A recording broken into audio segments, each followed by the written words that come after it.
Okay, so welcome everyone to the community forum for tonight. I just wanted to say a special thanks to board members that are here tonight. Marianne DeSecchi, school board president, and Rich Flanagan.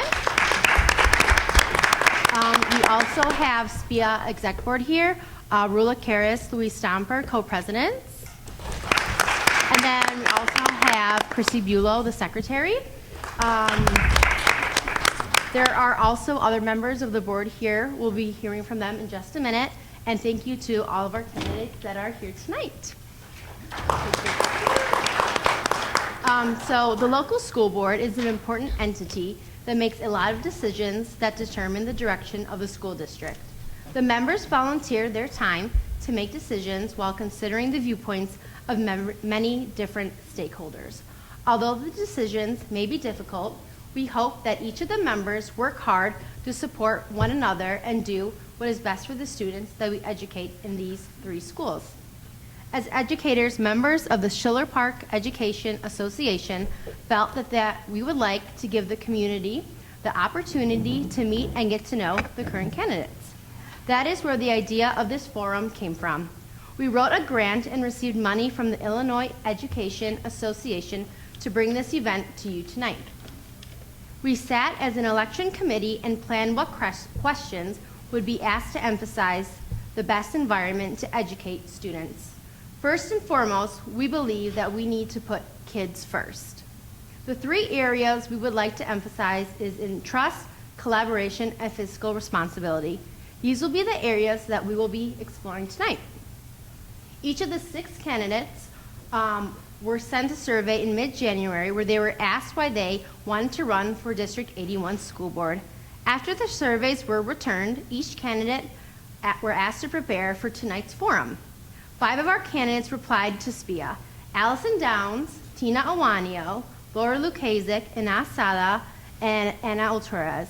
Our committee prepared questions that were based on our 3 focus areas: trust, collaboration, and fiscal responsibility. We provided the candidates with a list of possible questions to be asked tonight. We are excited to hear about the experience of the current board members and the plans of the candidates running for the first time. Tonight, each of the candidates have prepared a statement about why they are running for school board. Then the SPEA has prepared questions around our 3 focus areas. When the question and answer session is over, we invite you to mingle with the candidates in an informal open house. It's a great opportunity for you to ask candidates questions of your choice. Also, SPEA is offering voter registration information on early voting and mail-in ballots. On your tables, you will find 2 handouts. The first one is a basic job description of the school board. You can see that our local school board is responsible for setting the policies of the district. You can find a copy of District 81's policies on the district website. It's long and very comprehensive, but a few examples of policies are listed there for you. The second handout is really from the candidates themselves. We asked each of the candidates to provide a candidate statement and a photo. They responded and are listed there in alphabetical order. We left the back blank so you can take notes. Please visit SPEA's Facebook page for any updates and a link to the recording of tonight's event. We hope we find this event informative and helpful as we begin this election season. Now our candidates will introduce themselves and tell us why they are running for school board. Thank you. You're welcome. Thank you. I'm Allison Downs. I have been on this school board for a couple years, and the reason I decided to run was I had 2 daughters that were attending District 81, and while they were in school, I was very involved in the district. I volunteered for band boosters, sports boosters. I used to go and read in the classes with the kids. I did Girl Scouts for many years. I also was involved in the Schiller Park baseball. And once my girls got to 8th grade and they were graduating, I kind of felt that I wasn't going to have that connection to what was going on in the school. I feel that our school district is very important in our village. I'm a taxpayer. I own a home here. So I want to make sure we have a good district that's going to attract people to move into Schiller Park. So I decided to run for school board just to keep that involvement. in the village and in our school district. Hi, I'm Tina Wanio. I've been a resident of Schiller Park for a long time now. I did attend school here at Lincoln Middle School, not this building, the old building. Would have preferred to do it in this building. 4 years ago, I ran for school board, and I have twin daughters who are going to go into the school. So my reasons for running is I wanted to be involved in the school. And I wanted to make sure that, my girls and the children of Schiller Park would get the best education they can. Being on school board is a very different experience than anything I've ever done, a very rewarding experience. I've enjoyed my time. I like working with setting the policies, the mission, vision for the district. And I think that we put together some initiatives that really have helped the students grow over the past few years, and also have enabled the teachers to be able to teach their curriculum better to the students. And I would like to continue to implement those programs going forward. So that's why I'm running again for school board.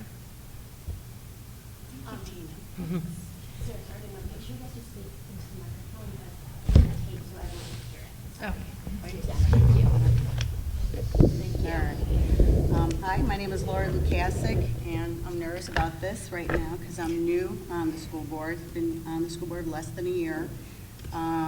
I chose to be on the school board because I care about our children. I have a daughter who is in 3rd grade. She's in Kennedy. I care about our community, and I want what's best for all our children. I want excellence in our schools. I care about our educators. They are the key to having an impact on our students, especially in chorus right now.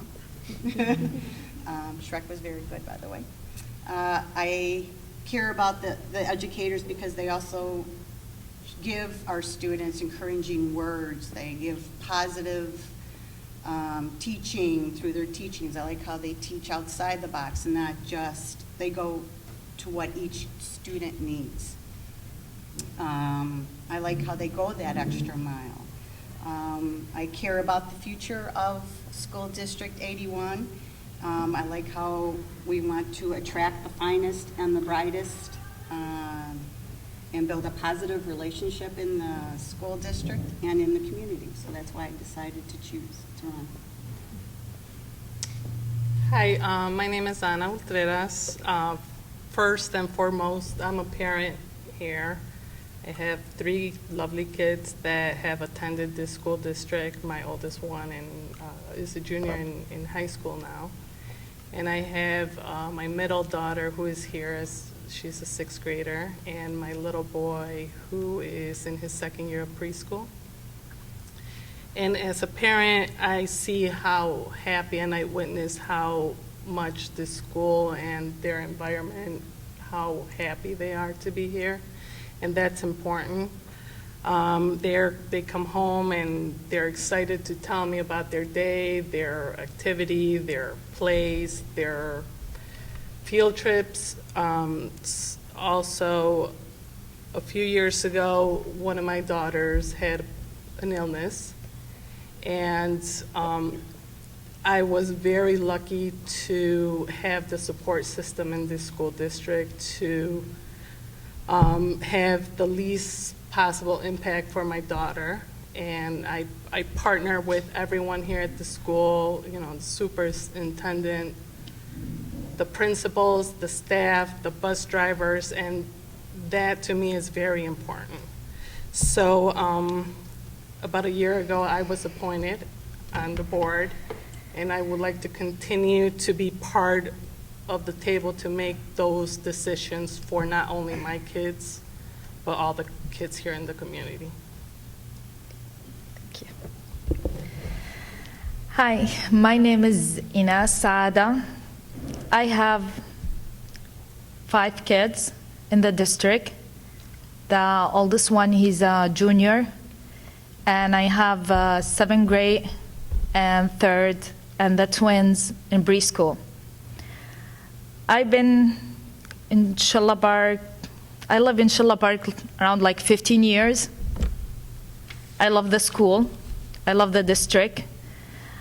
I love the school board member. It's I talk to them, even I'm not yet one of them, but when I talk to them, I feel like they are family, you know?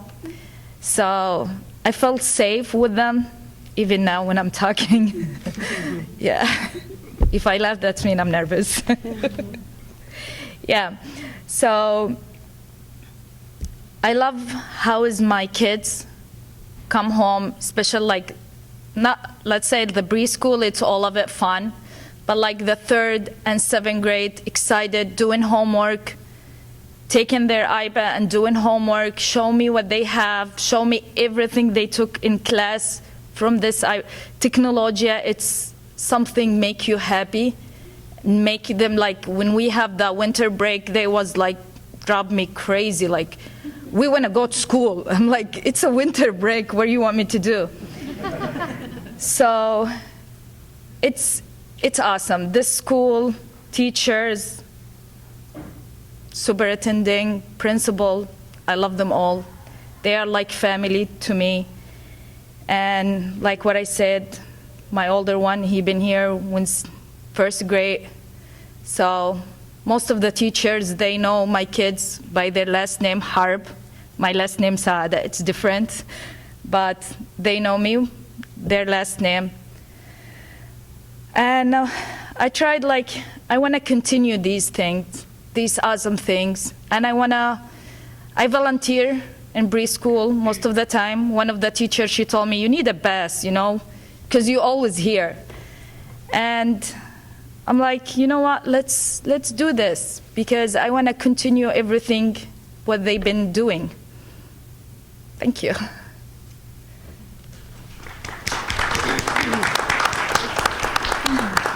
Thank you very much for sharing that with all of us. So we're going to start the question part of the form right now. What? Oh, okay. So my first question is, Allison, and we'll just kind of go like down the line. What would you prioritize in a budget?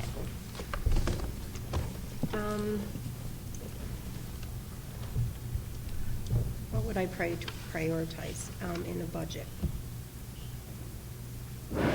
Well, it would be the education of children. That's very important, part of our budget. The curriculum is also a big part of that. And with doing that, you have to think, what will it cost to educate the children? Teachers, technology, all of those kind of things you have to take into consideration when prioritizing a budget. Thank you. Same to Tina. Yeah, sorry. Tina, what would you prioritize in a budget? I think the first thing that you need to look at is the direct education of the child.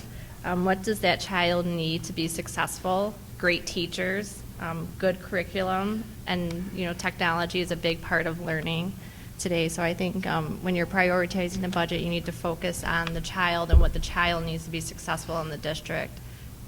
And those would be what I would focus on. Thank you, Tina.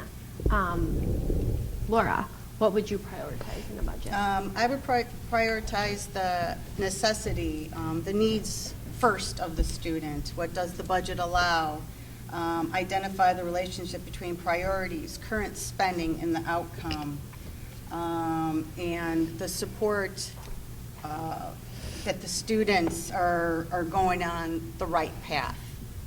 That's what I would do. Thank you. Anna, what would you prioritize in a budget? First and foremost, their curriculum, making sure that, of course, they have a good education, and give them the support to be the best that they can. And I will also want to ensure to continue good leadership that only trickles down to our kids. Excuse me. Sorry about that. And ask, what would you prioritize in a budget?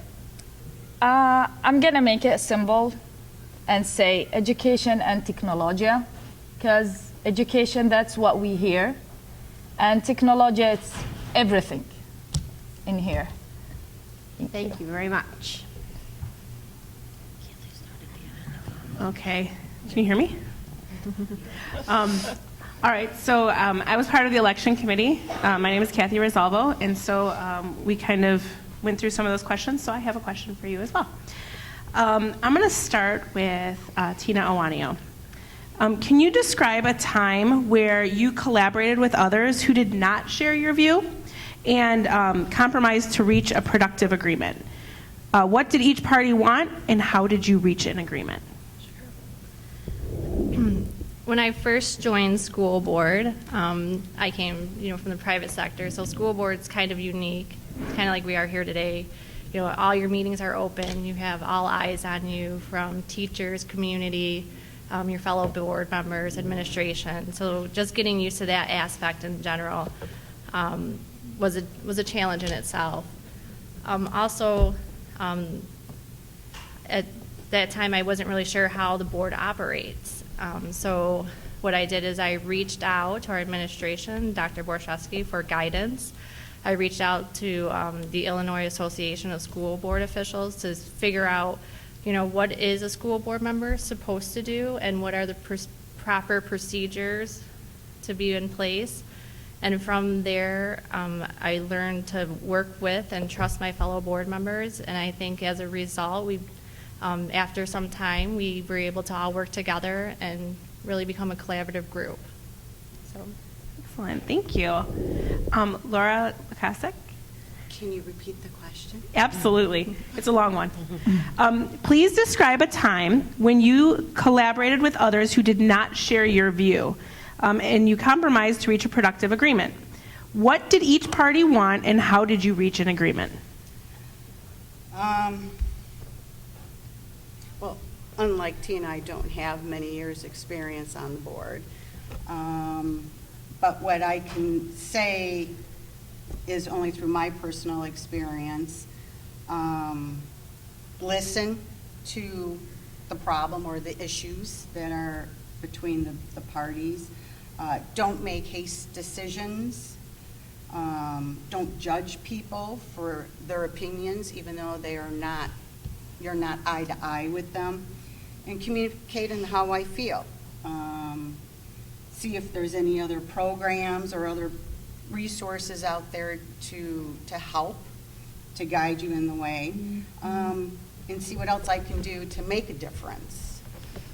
Maybe I was at fault. I'll admit if I was wrong, but at least to know that there's other resources out there to help you make the decision. Excellent, thank you. All right, I'm going to try it. Is it Anna Alteras? Alteras. Yes. Thank you. So I have an example of that. A few years back, I was faced with a situation in one of my daughter's classes where there was a kid where he was a bit hyperactive, and my daughter was more on the shy and on the shy side. So in conversations with the teacher, it was decided that maybe to balance the activity level of this little boy, it would be a good idea to sit him next to my kids, and she was a little bit more shy. And I didn't initially thought maybe that was the best idea, but I did give it a try and allowed some time to see how that worked out. After a while, my daughter was very stressed to the point where she didn't want to come to school. So then we had to, reassess and evaluate the issue and maybe come to an agreement of making changes to that. Excellent, thank you. All right. And that's Sada? Yeah. Actually, I'm new here, so I don't know that much, but I will listen to each of the parties and try to understand, and we'll see where is it coming from, and we can work it as a team member of board together, and we can fix it together. That's Excellent, thank you.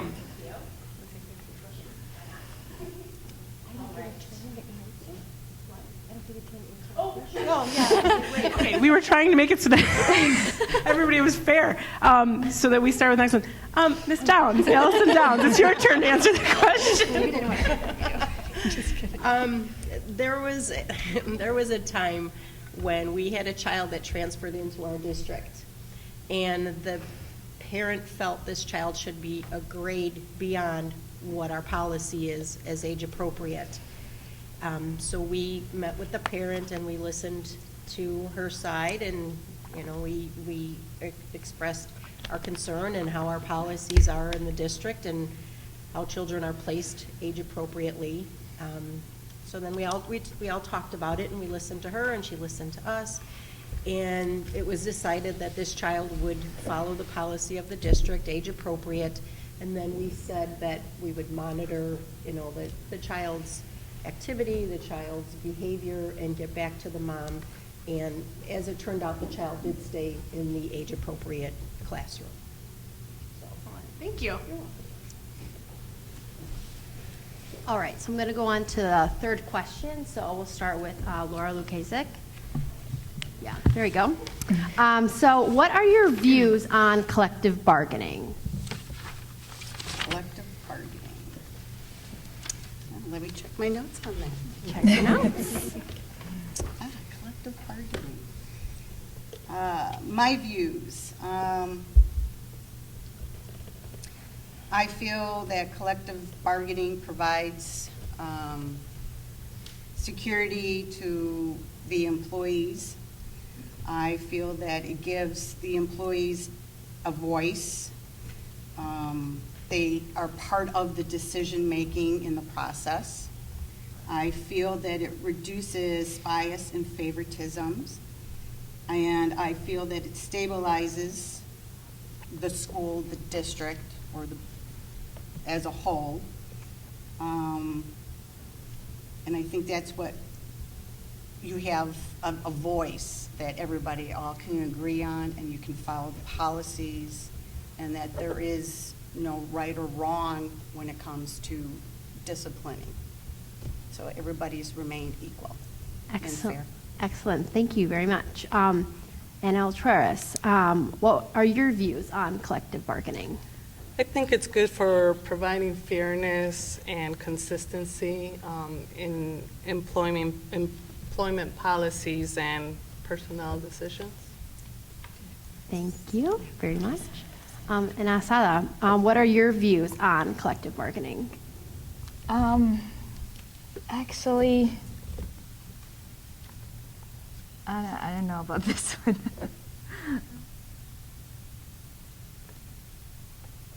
Do you want to think, and then we can come back, or Yeah. Yeah. Okay. Yeah. Great. We'll do that. Okay. So then we'll go next to Allison Downs. What are your views on collective bargaining? I think collective bargaining is a great tool that we use in our district. They have both sides come together. It kind of eliminates any favoritism. And there's give and take. There's give and take on both sides, and we come to an agreement and get something that works for everybody.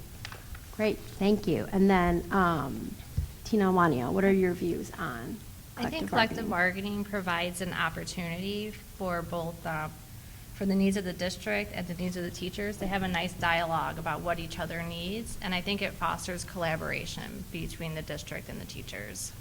Excellent. Thank you. And then Inasa, we can let you answer. You know, I don't have an answer for this. I'm sorry. No, it's totally I'm fine. sorry. No, thank you. Thank you. So we'll move on to our final question. Okay, so this time we're going to start with Anna Altreras. Okay, and the question here for you is, what do you feel the role of the association, so the Schiller Park Education Association, the teachers union, what do you feel like is the role of the association in education? So, in my opinion, the role is to support the teachers and the betterment of the district and the children in the community. Okay, thank you. Ms. Sada? Yeah. Yeah, I think the same thing. They support the teachers, and they have wonderful here, everything, how they support it. And yeah. Thank you. Ms. Downs? I believe that the SP, excuse me, the SPA has a commitment to the children, the teachers, and the community. All right, thank you very much. Ms. Wanio? I think the SPA promotes collaboration between the teachers and the administration, and also amongst the teachers themselves. Thank you. Ms. Lacasse? I feel that they act together as all members. They stand strong. They are unified. They function overall of the education system. And most of all, they're very passionate about education.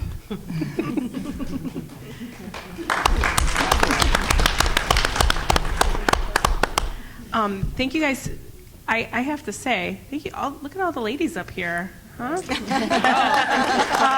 Thank you, ladies, so much for joining us and for putting yourself out there. We know that this is a sort of a thankless job, and so we really appreciate your commitment to education in general. Is there anything that you guys want to maybe add or say that we didn't hit, or that you want to say, maybe like last words or anything like that? I just would like to say that I think it was very brave for 3 people who have never been on a board to come and answer questions. And so, on some of these things, they don't know yet. They haven't gone through it. So I give them credit for being here.